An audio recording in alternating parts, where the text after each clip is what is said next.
Hi, welcome to my channel.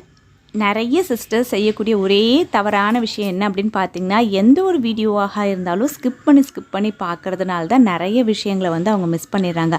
அவங்க skip பண்ணி பார்க்குறதுக்கான reason என்ன அப்படின்னு பார்த்தீங்கன்னா, எந்த ஒரு வீடியோ யார் போட்டாலுமே பார்த்தீங்கன்னா ஸ்டார்டிங்கில் பார்த்தீங்கன்னா லைக் பண்ணிவிடுங்க, சப்ஸ்கிரைப் பண்ணிவிடுங்க, பக்கத்தில் இருக்க அந்த பெல் ஐக்கானை கிளிக் பண்ணிவிடுங்க அப்படின்னும்போது அந்த ஒரு சில நொடிகள் வேஸ்ட் பண்ண வேண்டாம் அப்படின்னு சொல்லிட்டு ஸ்கிப் பண்ணி பார்க்குறதுனால அதுக்கடுத்து அவங்க சொல்லக்கூடிய விஷயங்கள் நிறைய பேர் விட்டுடுறீங்க. அதே மாதிரி தான் நம்ம சேனலில் நான் போடக்கூடிய வீடியோஸ்லையும் ஒரு சில இடங்கள்லாம் ஸ்கிப் பண்ணி நீங்கள் பார்க்குறதுனால தான் நிறைய சிஸ்டர் பார்த்தீங்கன்னா கமெண்ட்டில் கேட்டிருந்தீங்க, இந்த 30 டே நியூ இயர் சேலஞ்ச் எப்படி ஜாயின் பண்ணுறது அப்படின்ட்டு. நான் எல்லா வீடியோலையுமே தெளிவாக தான் கொடுத்துருக்கேன். திரும்ப உங்களுக்காக ஒரு முறை நான் சொல்லிடுறேன். ஸ்க்ரீனில் ஒரு வாட்ஸ்அப் நம்பர் தெரியுது பார்த்தீங்களா, அந்த நம்பருக்கு நீங்கள் இந்த 30 டே நியூ இயர் சேலஞ்சில் கலந்துக்கணும் அப்படின்னு நினைக்கிறவங்க மட்டும் உங்களோட பெயர், வயசு, ஹைட்டு, வெயிட்டு டைப் பண்ணி அனுப்புங்க. உங்களுக்கு வேறு ஏதாவது மெடிக்கல் இஷ்யூ இருந்தால் அதை சொல்லுங்கள்.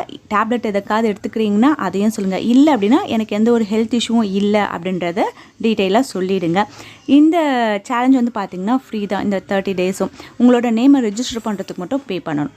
இப்போ கிளியராக உங்களுக்கு புரிஞ்சிருக்கும்னு நினைக்கிறேன். நீங்கள் வெயிட் லாஸ் பண்ணணும் ஹெல்த்தியாக அப்படின்னு நினச்சிங்கன்னா நீங்கள் ஜாயின் பண்ணிக்கலாம்.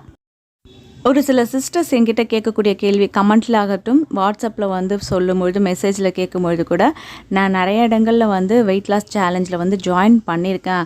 ஆனால் அவங்க இதை சாப்பிடக்கூடாது, அதை சாப்பிடக்கூடாது, சாப்பாடு விஷயத்தில் ரொம்ப கட்டுப்பாடாக இருக்கணும், அப்போ தான் உடல் எடை குறையணும், வயிற்றை பட்னி போட்டால் தான் வெயிட் லாஸ் ஆகும், ஃபேட் குறையும் அப்படிலாம் சொல்கிறாங்க.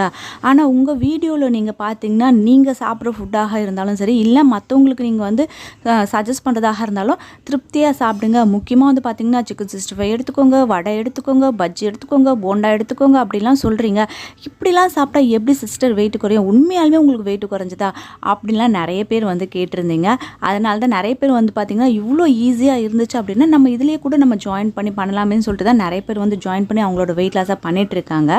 இதில் என்ன ஒரு விஷயம் நம்ம சொல்லணும் அப்படின்னு பார்த்தீங்கன்னா, நம்ம அன்றாடம் வாழக்கூடிய வாழ்க்கைக்கு கண்டிப்பாக நம்ம உடம்புக்கு ஒரு எனர்ஜி தேவை. அதை தான் நம்ம சாப்பிடக்கூடிய உணவாக இருக்குது. அதை நம்ம ஃபுல் அண்ட் ஃபுல் நம்ம கண்ட்ரோல் பண்ணிட்டோம் அப்படின்னா கண்டிப்பாக கேஸ் ஃபார்ம் ஆகி உங்களோட வெயிட் லாஸ் அப்படின்றது நடக்கவே நடக்காது. நீங்கள் பட்னி இருப்பீங்களே தவிர்த்து உடல் எடை குறையாது, உடல் பலவீனமாக தான் ஆகும். ஓகேங்களா? அதனால் சாப்பிடாமல் இருந்தெல்லாம் உடம்பு குறைக்கிறது அப்படின்றது சாத்தியமே கிடையாது. நம்ம அளவாக உணவு எடுத்துக்கிட்டு உடல் எடையை குறைச்சோம் அப்படின்னா லைஃப் லாங் ஹெல்த்தியாகவே நம்ம வாழலாம். இன்னும் ஒரு சிலர் கேட்கக்கூடிய கேள்வி என்ன அப்படின்னு பார்த்தீங்கன்னா, இந்த கம்பேர் பண்ணி கேட்பாங்க. அது கூட வேலை செய்கிறவங்களாக இருந்தாலும் சரி, இல்லை ஃப்ரெண்ட்ஸாக இருந்தாலும் சரி, இல்லை பக்கத்து வீட்டில் இருக்கவங்களாக இருந்தாலும் சரி, அந்த கம்பேரிசம் பண்ணுவாங்க. எப்படின்னு பார்த்தீங்கன்னா, ஏன்னா ஒருத்தருக்கு ஒருத்தர் பேசிப்பாங்க இல்லையா, நான் இன்றைக்கி இதை சாப்பிட்டேன், இன்றைக்கி காலையிலேருந்து சாயங்காலம் இருக்குது இது மாதிரி ஃபுட்டெல்லாம் நான் சாப்பிட்டேன் அப்படின்னும்பொழுது என்னை விட அவங்க நிறைய ஃபுட் ஐட்டம் எடுத்துக்கிறாங்க. நான் ரொம்ப கண்ட்ரோலில் தான் எடுத்திருக்கேன். அவங்க அவ்வளோ சாப்பிட்டு கூட கரெக்டாக அவங்களோட உடம்பை மெயின்டைன் பண்ணுறாங்க.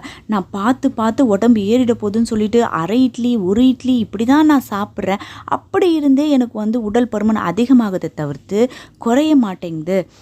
எதனால் அப்படின்னு சொல்லிட்டு எல்லாருக்குமே ஒரு டவுட் வருது. ஒரு சின்ன உதாரணம் சொல்கிறேன், உங்களுக்கு ஈஸியாக புரியணும் அப்படின்ற மாதிரி. நம்ம கையில் அன்றாடம் ஃபோன் வச்சுருக்கோம் பார்த்தீங்களா, அதை ஒரு 100% சார்ஜ் போட்டுருவோன்னு வச்சுக்கோங்களேன். மார்னிங் ஈவினிங் வரைக்கும் அந்த ஃபோனை நம்ம எடுக்காமல் இருந்தால், அது மாதிரிலாம் நடக்காதுன்னு வச்சுக்கோங்க. சும்மா ஒரு உதாரணத்துக்காக தான்.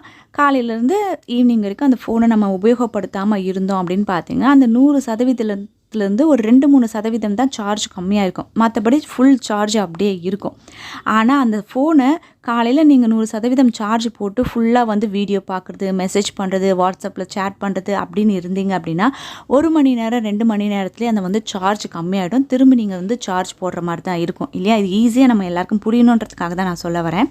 அதே மாதிரி தான் நம்ம என்ன உணவு எடுத்துக்கிட்டாலும் அதுக்கேற்ற உடல் உழைப்பு இருந்தது அப்படின்னா அது சீக்கிரம் கிரகிச்சு நமக்கு அந்த என்ன சொல்கிறது, மெட்டபாலிசத்தை அதிகமாக்கி உடல் பருமன் ஏறாத அளவுக்கு பார்த்துக்கும்.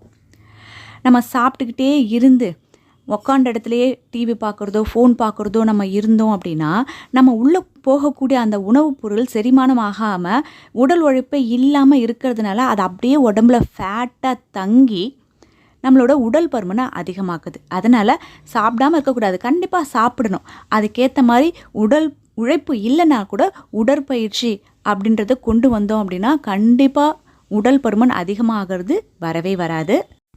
இப்போ நான் சொன்னதை கேட்ட உடனே இன்னும் ஒரு சில சிஸ்டர்ஸ் என்ன தெரியுங்களா சொல்வீங்க, இதில் நல்லாங்க நான் சாப்பிட்றதே இல்லை, சாப்பிடாம இருந்து கூட என்னோட உடல் பருமன் என்னால் குறைக்க முடியல, அப்போ கூட உடல் பருமன் அதிகமாக தான் ஆகுதுன்னு.